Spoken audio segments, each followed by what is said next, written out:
Welcome, critters. I'm Claire Jones, your devoted host of the Sacred Reading CR podcast, where we discuss and examine Critical Role episodes, plot lines, characters, and players through the lens of sacred reading practices.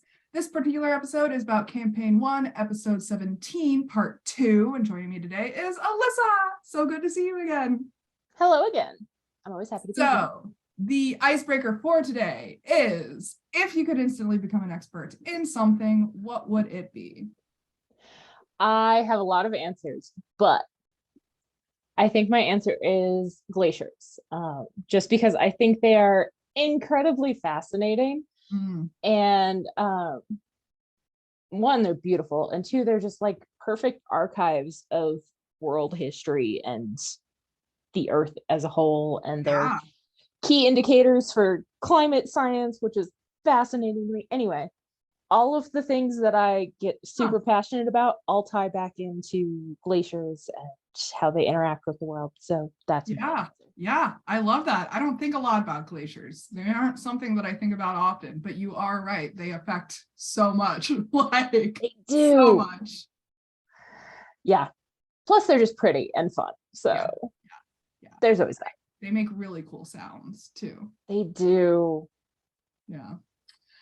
Mine is weird, but also super practical at the same time. Like, I wish I could be an expert in creating money.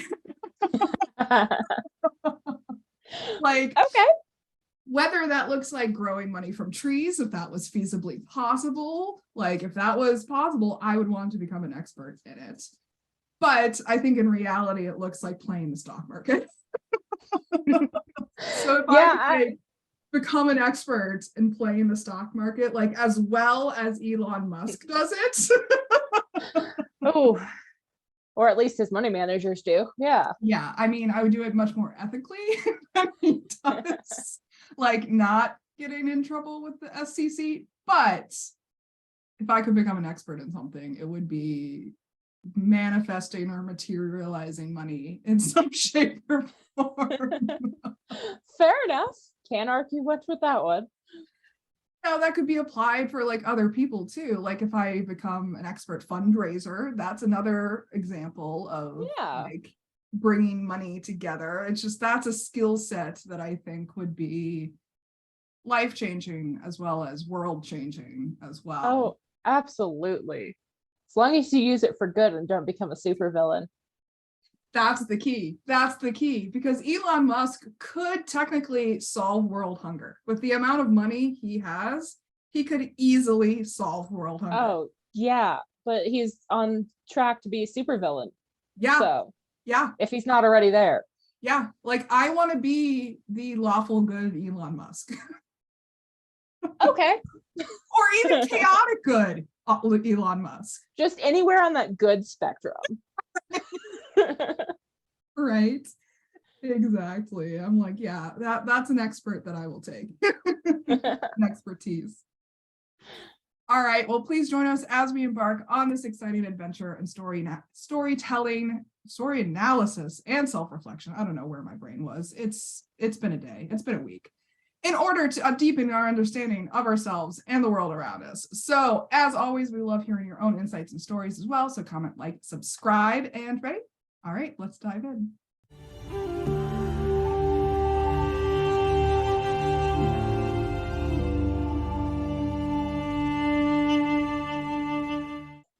Vox Machina are now just waking up at the Bellows Respite Tavern in the rooms they have rented in the holy city of Vasselheim after Grog's humiliating loss against Kern in the Crucible. It is a fighting pit in the area known as the Braving Grounds and dedicated to the worship of the god Kord. Keyleth, in her minxie form, looks for Grog in the tavern after he spent the night moping in self-pity. She almost gets attacked by a tavern goer who is threatened by her large cat form, but Vax inserts himself into the conversation before it can go any further and entreats the man to leave her alone. She rolls onto her back and Vax gives her some belly rubs.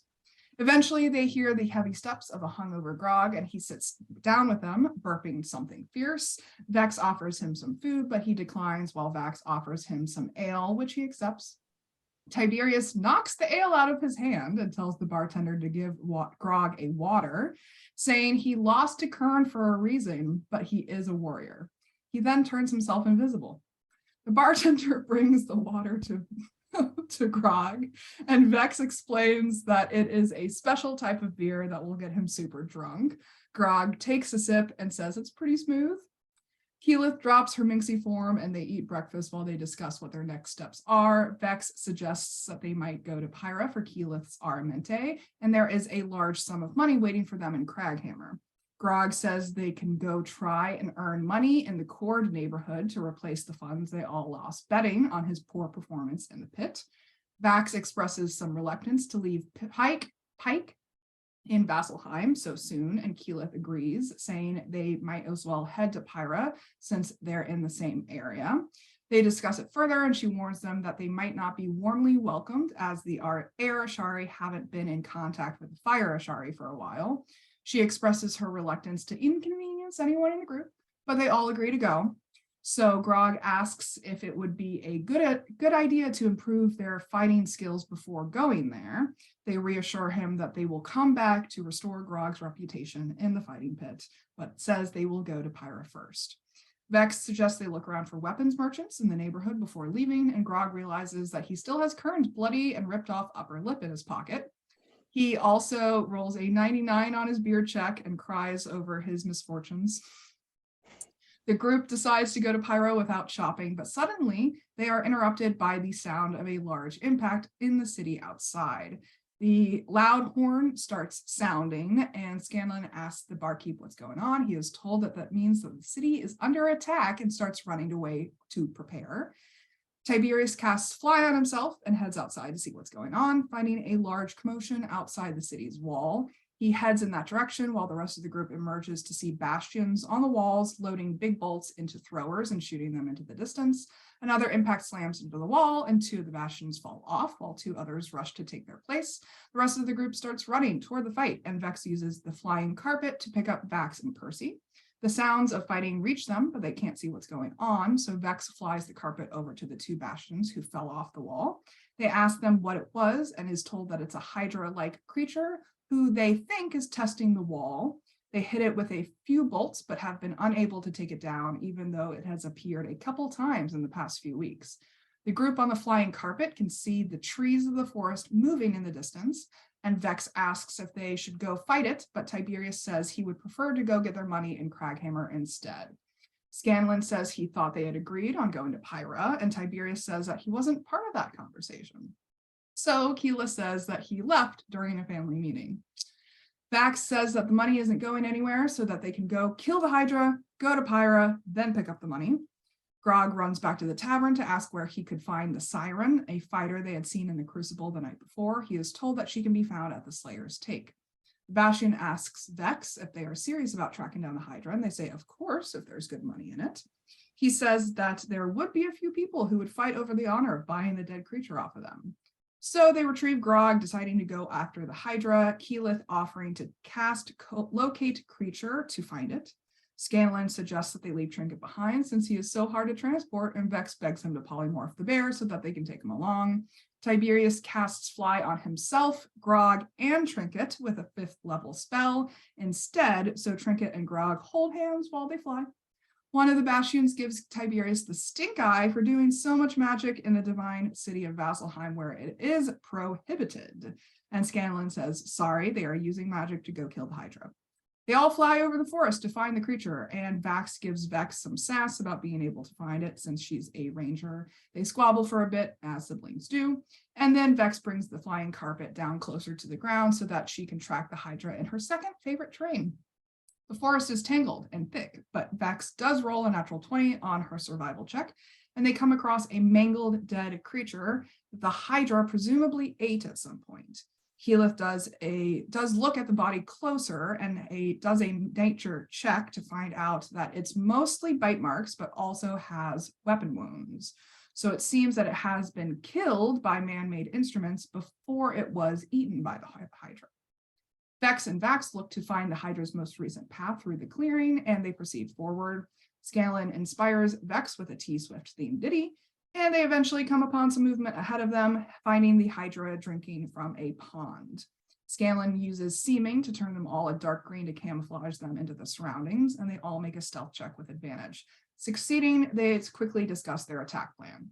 They spread out a bit, and Keyleth kicks it off by casting Wall of Stone to entirely encompass the Hydra so that Vax can click his boots of haste and run forward up the ramp of stone now surrounding it. He stabs the Hydra with his daggers, successfully poisoning it, and all 5 of its heads twist in his direction. Tiberius casts greater invisibility on himself and then shoots some chain lightning at the Hydra since one of its feet is partially in the water. He then hides behind a tree, and Vex shoots the creature with hail of thorns, but misses.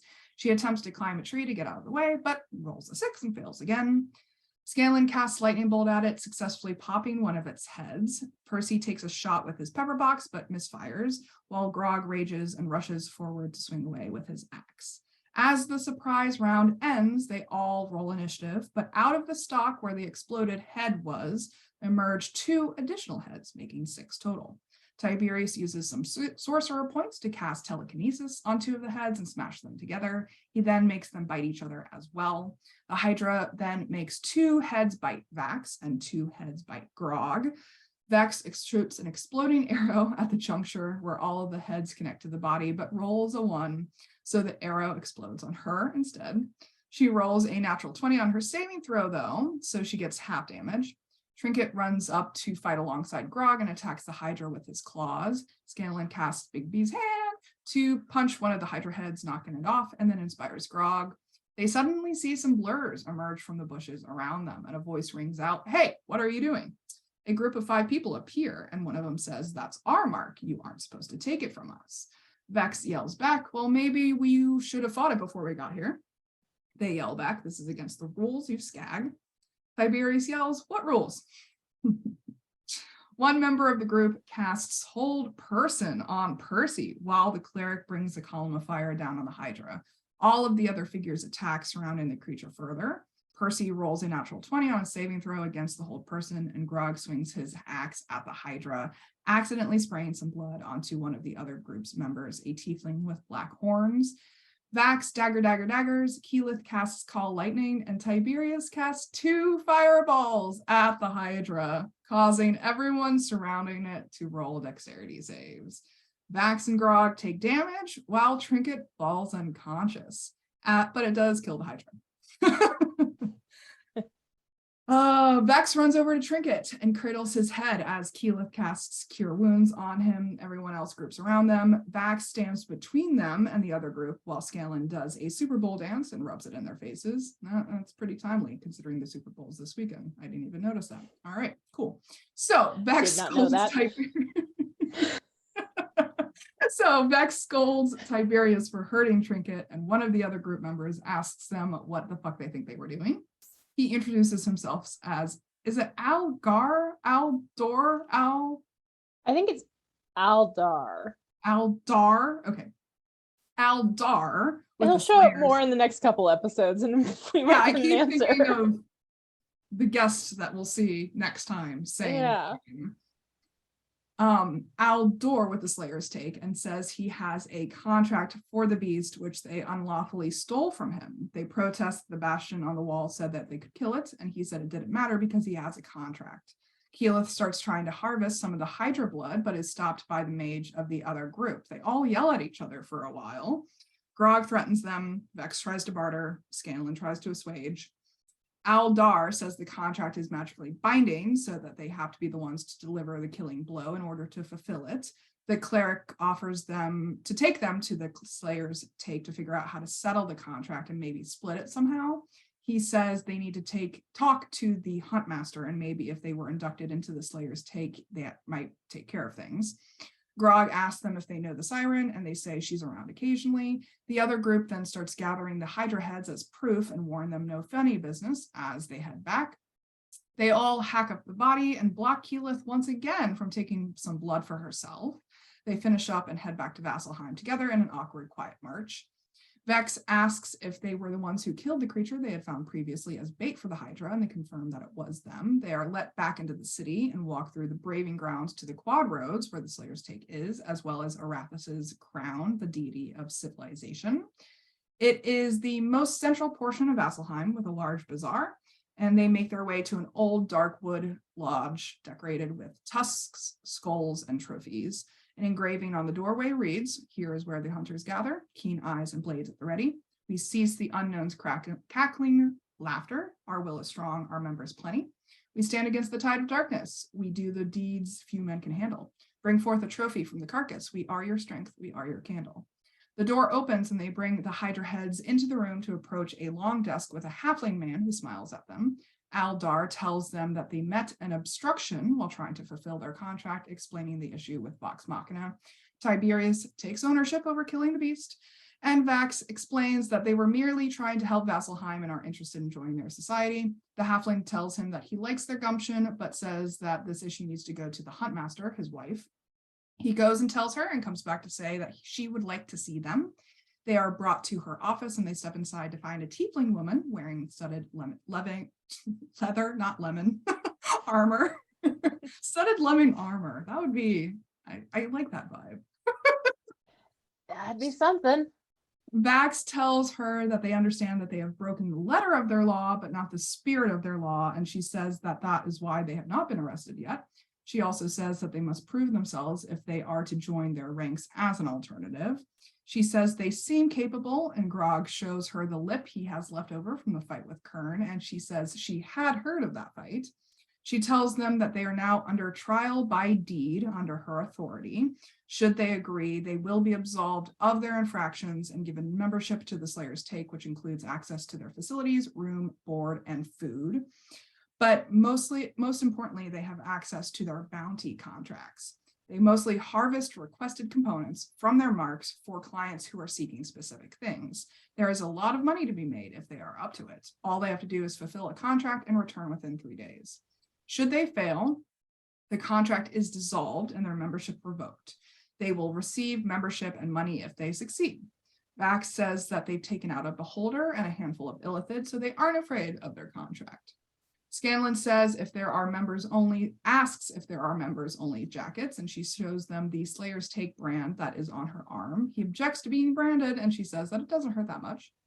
They accept, and she asks them how well they work with others because she will be dividing their band between 2 contracts and provided 2 teams. Vex, Grog, Scanlan, and Percy are on one team, Vax, Keyleth, and Tiberius on the other. They are told to return in the morning, fed, armed, and ready to set out. She dismisses them and Vex objects, saying that her and Vax work as a pair. She says, too bad. They leave the office and they speak a bit with the husband, Merton or Merkin. I also don't know what the consonant is. Merton. Merton. Okay. Yeah. Vex asks again if it's possible to change the pairings, and he laughs and says no. And that's where they end the episode. So what do we think of this long second half? There's a lot in it. There's so much. I think that a lot of what I found interesting was more from a meta standpoint, of like how the game is being run, how the players are playing, because the Hydra fight's a Hydra fight. Yeah. But one of the things that I think makes this game so successful and so interesting to watch is that there are consequences, and they're not the only adventuring party out there. Nah, this is a big theme in my notes. Consequences. Consequences, everything. But in rewatching this episode for like the 3rd, 4th, 5th time, I don't even know anymore. I started to realize that the way that the players react to those consequences is a big part of it, and a big part of what makes it fun to watch, because they embrace them and they find it a fun part of the game. Which for me is how I like to play too. Like, I like when there are consequences. I like when things go wrong. It makes the story more interesting. It's not fun to win all the time, and it gets boring. Yeah, I mean, I don't even want to talk about Tiberius in this. Like, no, he's just being a dick at this point. Like, he's always been a dick, and he's just being a dick. So let's just. And this time he's a sulky dick, which is somehow worse. For no reason. For no reason. Like, I don't even know what he's mad about, honestly. Like, he asked a question that didn't get answered the way he wanted, and he kept disappearing, and they didn't do what he wanted them to do. I don't know. He just he removed himself from situations, and he should have dealt with that. Yeah. Anyway. Yeah. All right. So we've put that to the side. we've said the 2 cents on that. We can move on. What I do want to talk about is this thing that you were talking about in terms of consequences. And we're seeing again this tendency of theirs to rush forward with no plan. Mm-hmm. And combining that with having to work with others, whether that means in the Slayer State capacity or like even Vasselheim as a city as a whole. Yeah. There's a lot of consequences and challenges going on here to the group. Like we've talked about Keyleth being challenged by Vasselheim with her anti-religion views. We've talked about Tiberius being challenged by Vasselheim with his blatant use of magic in a city where it's again and again prohibited. Yeah. We've talked about Grog with his humbling in the fight with Kern, which is also a challenge. It's been a day. It's been a day. But here we are also seeing more challenges arrive for the group as a whole, like the Slayer's take and the Vasselheim laws that they're grappling with, as well as Vex and Vex personally, and Keyleth being blocked from taking blood from the corpse. Like there's a lot of challenges being presented. Yeah. And they're all reacting in different ways. And I think that it's interesting that the people that are getting hit hardest by the consequences are the ones that are most headstrong and most ready to rush into situations. Because like Percy up to this point has been pretty laid back. He kind of just does what the team does. Yeah. Especially in this early campaign, that's just kind of how Percy functions. And he's like, there's consequences, but he's not feeling them like everybody else is. Yeah. And Scanlan has been hesitant to rush into anything. Scanlan stays hesitant to rush into anything. And what he does get into, he tends to try to worm his way out of with mixed success, not so much this time. But it's those two that are feeling this less than everybody else.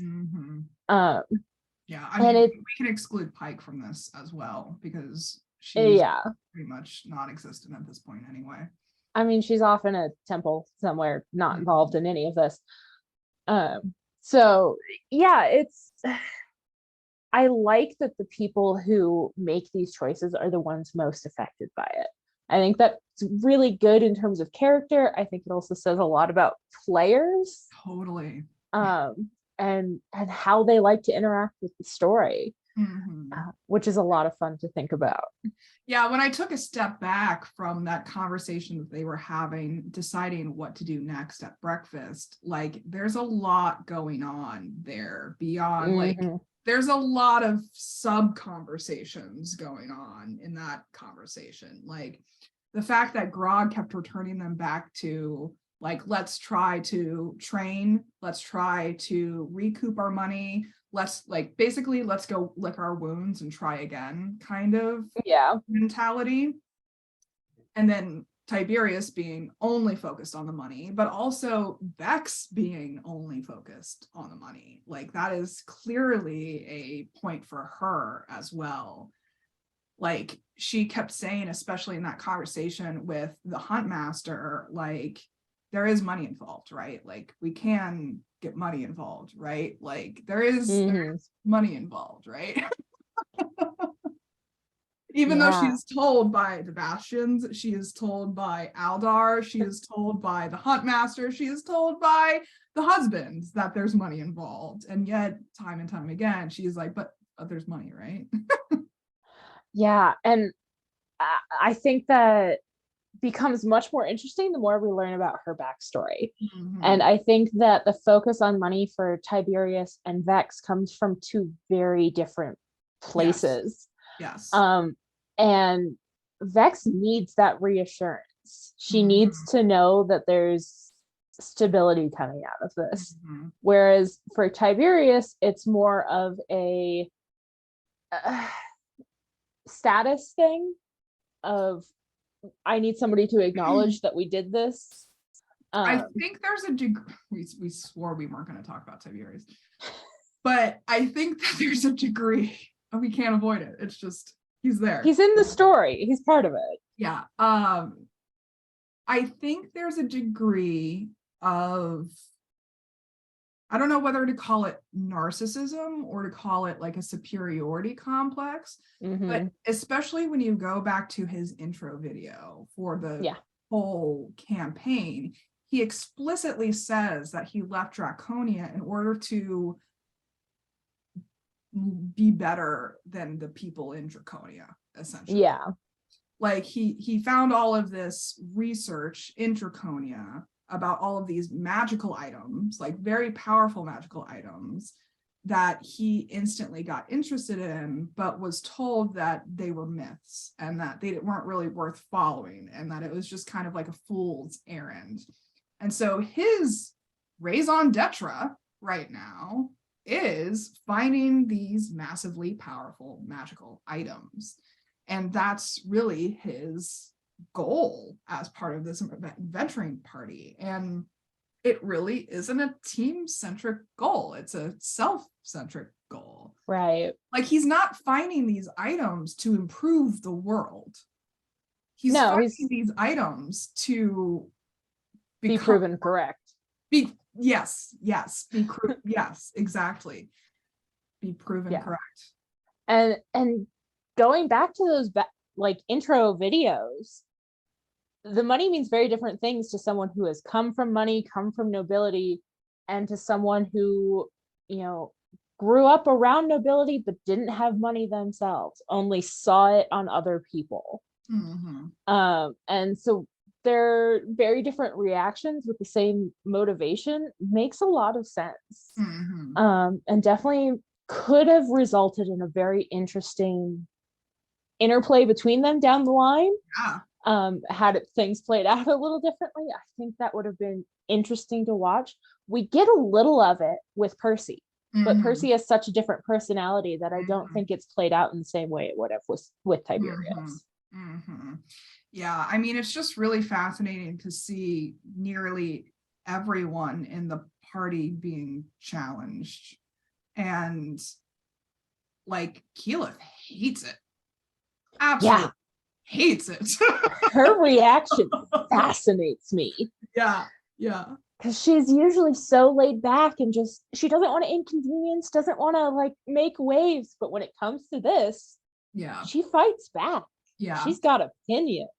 And I think that's one of the things that has rubbed me the wrong way with her character over the years. Like we've talked about my issues with Keyleth and Marisha before, but this, I think, is one of a perfect example of that conflict, that character conflict that she has between like, oh, I don't want to inconvenience anyone. Like I'm nice and polite and meek and quiet, you know, and I'm just a silly druid. Don't mind me, you know, versus like getting pissed when she is challenged. Like that is hard to reconcile.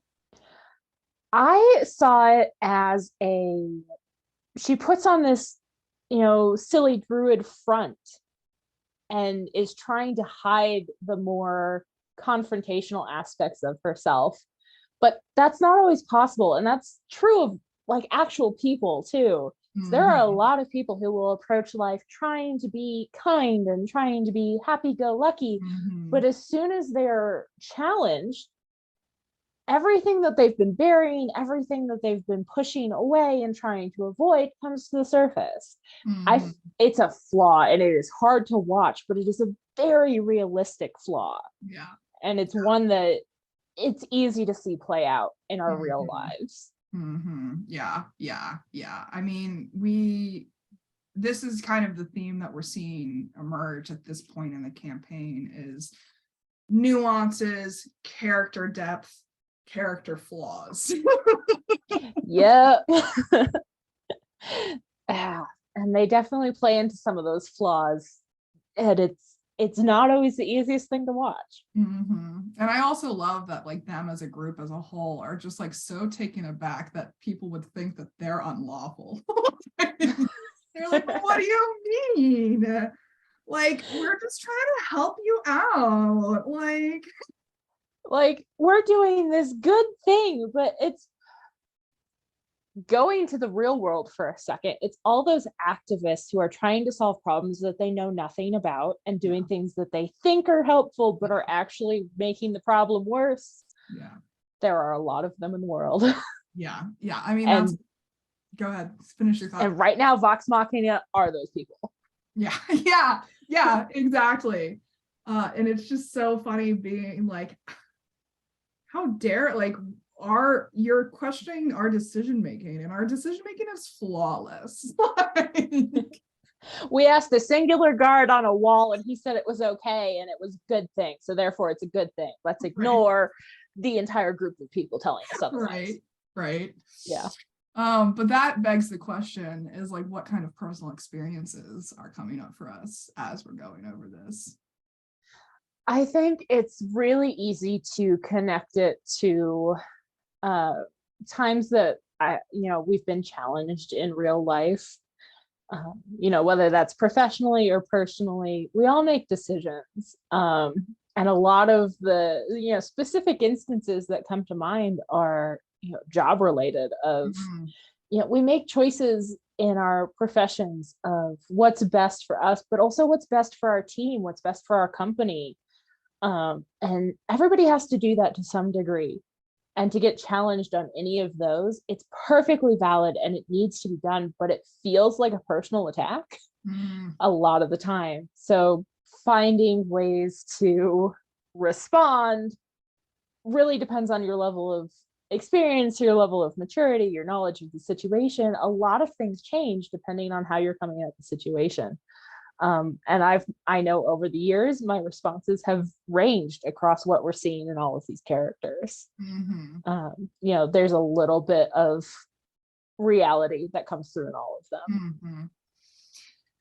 Yeah. I mean, there's a big heaping of reality in this episode. And I'm specifically thinking of like times where I or people I've known have been challenged by their own flaws. Like, that's the challenge I think of, is like they're being tested by their own imperfections as a human. And that often is more offensive than being tested by other people's imperfections. It's harder to swallow. Totally. And like, right now in this moment, I have a family member who's going through one of those moments. Like, they are being tested by just the fact that they are an imperfect human being. Like, they lost something important, and shit happens. You know what I mean? Right. And I can also see, like, as I'm watching this happen from a third person perspective, I'm also being reminded of the times when I was younger, when I reacted in a very similar way to losing something. Like, when you have very expensive electronics, like back in the day, for me, it was my iPod. Like, It's our DVD collection. Yeah. Like, I had one of those like iPods that had the clippy on it back in the day. You know what I'm talking about? It was like this big. And so it was really easy to lose. Yeah. Because it's like this big. And so there were many times where I thought I'd lost it, even though it was like in a pocket somewhere, and I would just beat myself up. I would just like be like, how could you be so stupid? Like, because it's an expensive piece of electronics. Right. And I'm like, God damn it, Claire. How could you do this?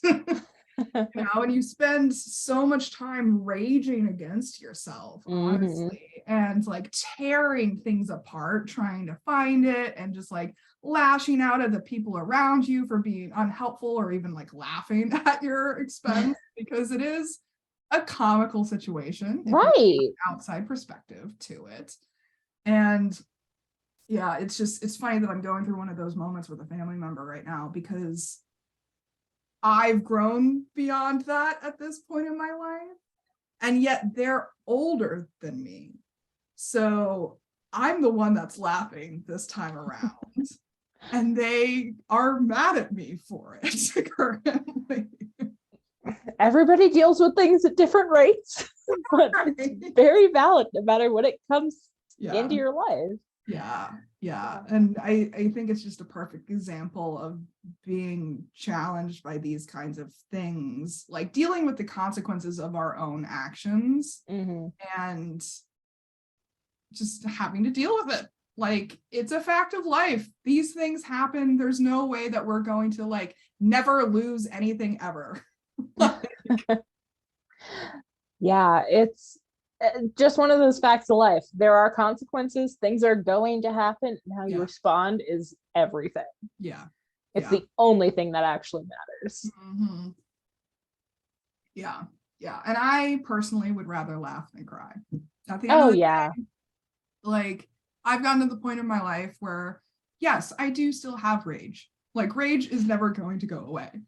Fear, like anger, all of those, sadness, all of those big emotions that people label with the blanket label of bad, like these negative emotions, that we can't live life not experiencing them at all.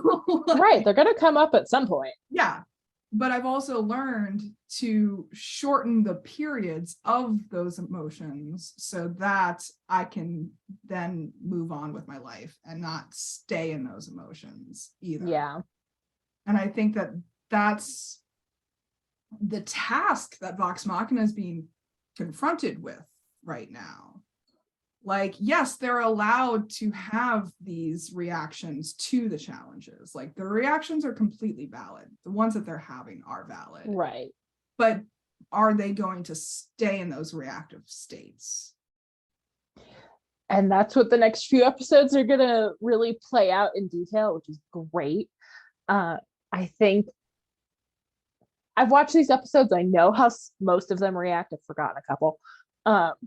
But it's definitely one of those things that depends entirely on the person, and it can affect your experience so much. Like, being able to say, that happened, how are we going to deal with it? And either, work through the emotions quickly or be able to put them in a place where you can work through them later is going to have a very different effect than, I'm just going to live in misery for the next 3 episodes. Yeah, exactly. And I think that's what Tiberius is doing. I mean, isn't that what he does for like all of these 26 episodes or whatever? Yeah, like, he never evolves beyond the moody sulking. Like, he just never, okay, There's so much sulking. We're not going to talk about it. He's banned. He's banned from the conversation list. Here on forth, he's banned. See, well, the funny thing is, I was actually thinking more of Vax. Because he lives in kind of that misery of not having his sister around. Yeah. And so how he plays out these next couple of episodes really interests me, because he's not usually the one to sulk. This is his reaction purely to the circumstance they're in. So, barring other characters, that kind of reaction from someone who doesn't normally respond that way is super interesting to me. Yeah. And we'll get the chance to dive into that for sure. Like, this is really where it starts to get juicy, this whole campaign. I love the Trial of the Take episodes. They are some of my favorites of early campaign 1. I'm so excited. Yeah. All right, well, what are we going to do about what we've been discussing today? Work towards that calm response to consequences. It is not easy. It is something that I will be working on my entire life, because it is not my natural response, but I'm working on it. I am trying. And it's, goal setting and goal evaluation season at work. So now it's a very good time to be working on that. So I'm going to practice the calm and rational response to personal criticisms. We'll see how that goes. Yeah. I mean, I think for me, it's just having more empathy in general, like, especially in a situation where I've already grown beyond a certain type of prolonged emotional reaction, let's say. it's easy for me to dismiss or minimize other people going through it. And like I say, laugh at them or just be like, haha, you did this to yourself, you know? Yeah. But it's not the best response. It's not nice and it's not helpful. And I have been struggling to formulate a nice and helpful response to this family member right now. Fair enough. So here's empathy. Empathy and chill. We will achieve both of these things. Yes, empathy and chill. I mean, that should be a bumper sticker. I like it.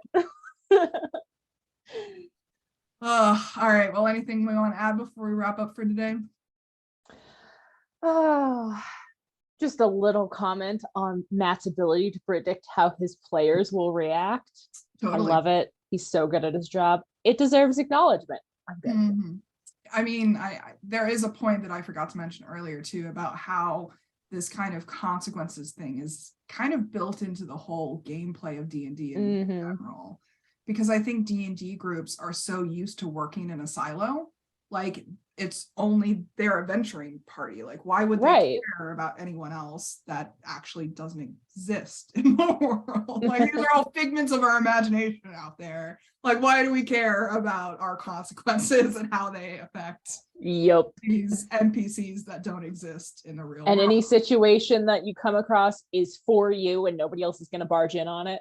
Exactly. Yeah. And so I think this is also just a larger concept that they're dealing with on a D&D stage. And you're right in the sense of like Matt just being masterful at crafting that and managing that. Yeah. Like he knew this was coming. He had to set this up, but he knew his players well enough to know that he was going to be able to pull this off. And that is impressive. Yeah. All right, cool. So we'll sign off with the kudos to Matt because he deserves it. He deserves it. And that's what matters. All right. So this is really powerful stuff that we're talking about per usual. And audience, we definitely encourage you to share your own insights and stories and feelings with us as well. We'd love to know how Critical Role has impacted you in your own lives. So special thanks to Alyssa for joining me on this episode. It has been a pleasure. Always happy to be here. So next time we'll be discussing Campaign 1, Episode 18, Part 1, and joining me will be Petal for that one, and we're super excited for that. If you are interested in coming on this series and being a co-host and guest, you are welcome. Just let me know. I'll send you the sign-up form. It's easy. So in the meantime, please comment, like, subscribe below, follow us on Tumblr at Sacred Reading CR for all the juicy updates. And until next time, may all beings be peaceful, may all beings be free, and always, always, always remember to love each other. Take care, guys. Bye.